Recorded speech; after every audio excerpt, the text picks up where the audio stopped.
Rafael ভারতীয় সেনাবাহিনীর game changer. অত্যাধুনিক এই যুদ্ধ বিমানের জন্য এতদিন ভারতীয় সেনাবাহিনীকে ভরসা করতে হতো ফ্রান্সের উপর। প্রধানমন্ত্রী নরেন্দ্র মোদীর আত্মনির্ভর প্রকল্পের আওতায় মেক ইন ইন্ডিয়া ইনিশিয়েটিভে এবার দেশের মাটিতেই তৈরি হতে চলেছে অত্যাধুনিক এই যুদ্ধ বিমান।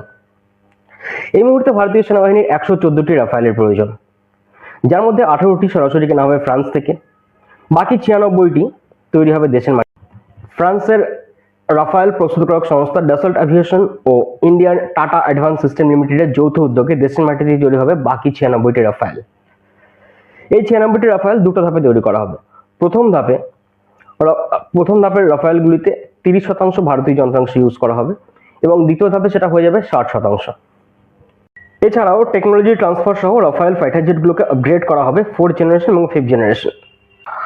আগামী মাসে ফ্রান্সের প্রেসিডেন্ট ইমানুয়েল ম্যাক্রন ভারতবর্ষে আসছেন প্রধানমন্ত্রী নরেন্দ্র মোদীর সঙ্গে দ্বিপাক্ষিক বৈঠকে।